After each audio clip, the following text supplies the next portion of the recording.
Please take a second to subscribe, then like and share afterwards. We can really use your support. Thank you.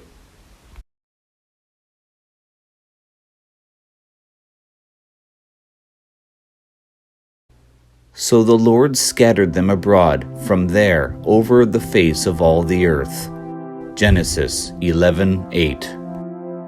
Have you ever asked yourself, why is it that all the earliest civilizations we know of all began in a similar period, roughly 4,000 to 5,000 or so years ago? Whether it's the beginnings of ancient Egypt, China, the Indus Valley, or Sumer in Mesopotamia. There's a good reason for it, and it is all connected. What we're going to confront head-on in these next 3 episodes is the post-Diluvian history of civilizations like you've likely never heard it before. The origins of the world's cultures and civilizations all stem from the events of the Tower of Babel period. The familiar story of the Table of Nations and the building of the tower in the land of Shinar is found in Genesis 10 and 11. The account itself is quite short in length, however it is far more significant than it appears to be. In fact, it is so significant that it's changed the entire face of world history forever. It was responsible for the spreading of people groups across the globe and the subsequent far-flung civilizations, the emergence of diverse cultures, and the distinct languages that appeared in seemingly no time at all. The chronology of events will utilize the Dead Sea Scroll calendar, or the DSS as we will be referring to it. This calendar counts years from creation. You will see the letters AM after the year, AM meaning the year of the world. The flood would have occurred in roughly 1656 AM, meaning 1656 years after creation. That lands us somewhere at around the 2500 to 3000 BC timeframe. We need to realize that chapters 10 and 11 do not occur in the order it was written. The first 2 chapters of Genesis does the same, when the creation of Adam account is written after the 6 days of creation. It is simply a literary tool. Although man was created on the 6th day, the details of the creation of Adam is left to be told at the following chapter in order to be focused on in better detail. Similarly, Genesis 11 takes place during the beginning of chapter 10.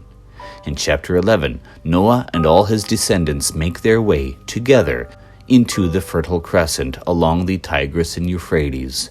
Generations grow as they settle in the region and the people begin to multiply. The accounts list 72 of Noah's grandchildren through Shem, Ham, and Japheth. Each of these 72 procreates similar numbers, providing the average number of 5 that gives us 360, more or less, during Nimrod's generation. Genesis 11, 1-2. Now the whole world had one language and a common speech. As the people moved eastward, they found a plain in Shinar and settled there. It says entire world, which really just means they are the only people in the world. These 360 people will likely have procreated by now, multiplying an average of 5, giving us 1,800 people. By Genesis 10:10, Nimrod establishes Babel, Uruk, Akkad, and Calneh. Then on to building Nineveh, Rehoboth, Calah, and Rezin.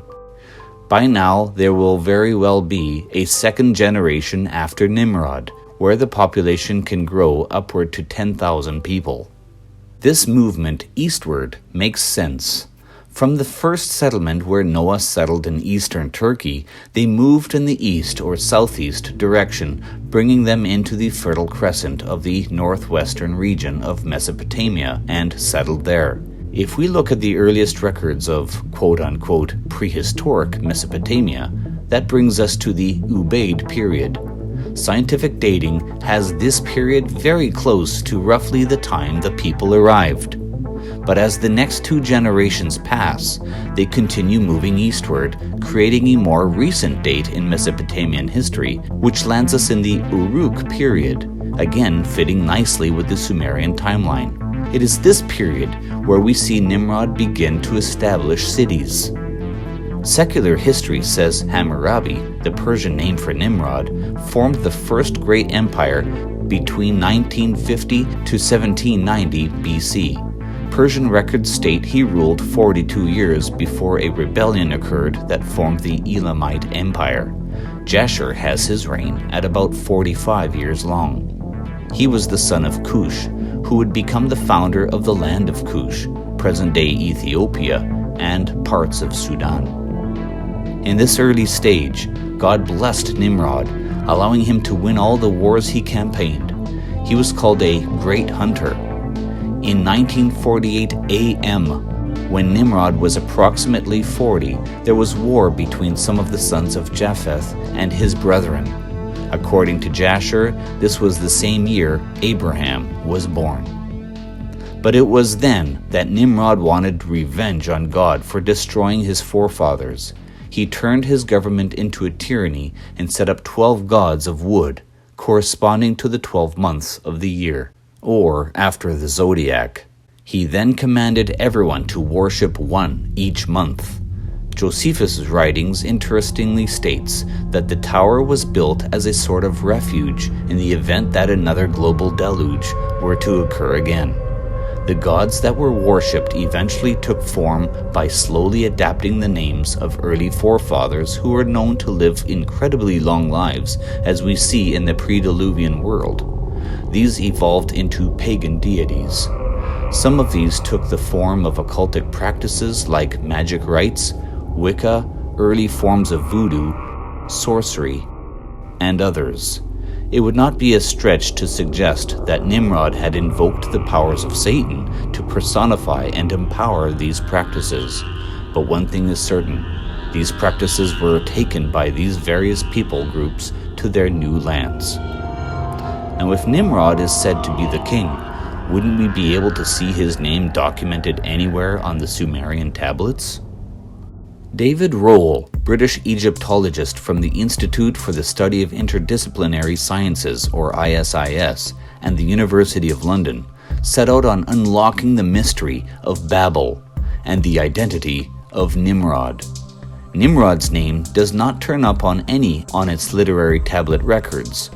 Rohl, becoming famous for unlocking textual mysteries in ancient Egypt, he was prepared to do the same in ancient Mesopotamia to find out if Nimrod existed or not. If he could, it would bring about a major boost of credibility for the biblical narrative. His target period is the 3rd millennium BC. As the book of Genesis offers little more than a couple of lines in the account mentioning Nimrod, hidden deep inside Oxford University is the Ashmolean Museum. Inside is the Department of Antiquities. At a collection of southern Sumerian artifacts, Rohl found a brick rectangular prism 20 centimeters high, dating around 1800 BC. Each side, transcribed in cuneiform script, is a Sumerian king's list, a complete list of kings that ever ruled in Sumer. It is the first civilization of ancient Mesopotamia. After analyzing the list, Rohl could not find any kings called Nimrod. However, he did find one name who ruled in just the right period in the 3rd millennium BC. It comes approximately one generation after the flood, according to Sumerian tradition. He was called Anmerkar. He ruled the area of Uruk. It's the right place and the right time, but the wrong name. Could there be a connection between the two? Understanding ancient text, he begins to deconstruct the name. Rohl states that the word Kar at the end of the name actually means hunter. Therefore, the name is Enmer the hunter. Now, there is one connection. Nimrod, too, was known as a mighty hunter. The rest of the work is found in his study of the Torah.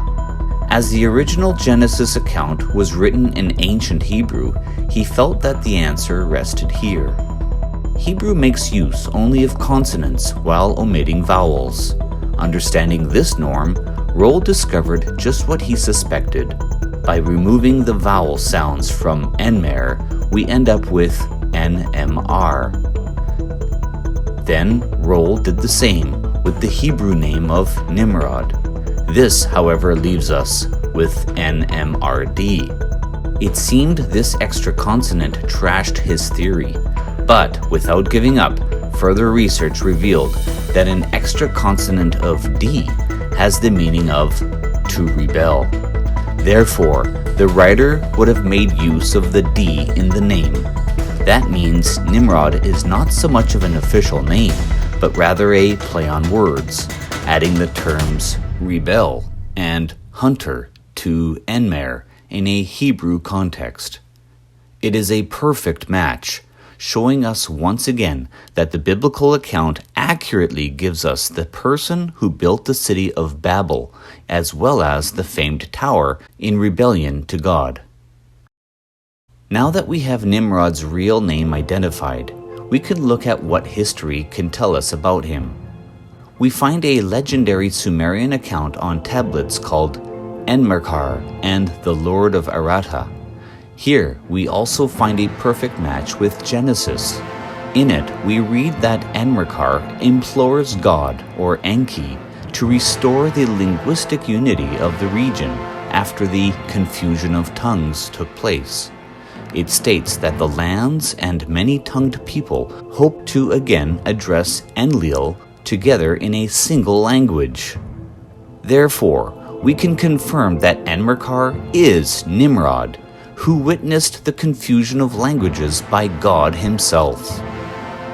When we look at the time of the dispersal from Babel, we also see a match of the same period when the pharaonic era of the Old Kingdom of Egypt begins. This makes perfect sense. If we look at the Table of Nations, we see that Nimrod and the descendants of Ham don't belong in Mesopotamia. They are meant to make their settlement on the African continent.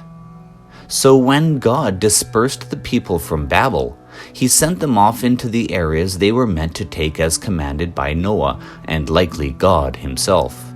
Since Nimrod would have been cut off for his act of rebellion, he and his descendants disappear from history forever. Ham's other son, Mizraim, takes his place, as was instructed. Mizraim is known to be the father and founder of ancient Egypt. Throughout the rest of the Old Testament, Egypt is always known as Mizraim. The earliest pharaohs of the early dynastic period come to rise at the very same time that the events in Babel end. Cush arrives to settle in the areas of Ethiopia and Sudan, while Phut arrives in the area of Libya at the time as well. The Pelishtim, descendants of another of Mizraim's sons, migrated into the southern part of the land of Canaan, near Egypt. They became known as the Philistines, who many say are today's Palestinians. What's interesting is that Canaan's descendants did not choose to stay in Africa for long. They traveled back up along the coast and ended up settling in the land that belonged to Shem's descendants. Canaan's firstborn, Sidon, traveled the furthest north and founded the city of Sidon. This is the oldest city in the land of Canaan, and it is in present-day Lebanon. Canaan's settlement would prove to seal their doom a few centuries later, as we will cover in the conquest later on. Shem's son Arphaxad was assigned to stay where they were, and would become the Chaldeans and Babylonians. This corroborates with Abraham, who is a descendant of Arphaxad, as he is born in Ur of Chaldea. One group of Hamites fled to the area of the Kopan River in India, another violation of the Table of Nations agreement. The sons of Joktan, son of Eber, descendants of Shem, inhabited the land up to the Kopan River in India, a tributary of the Indus River. These Hamites were driven further into India by the sons of Joktan. They settled in the Indus Valley and became known as the Dravidians. This is the start of the Vedic race, which eventually gives rise to the Hindu culture. Their religion was an outgrowth of an original false religion developed by Nimrod, which is where the Hindu religions derive.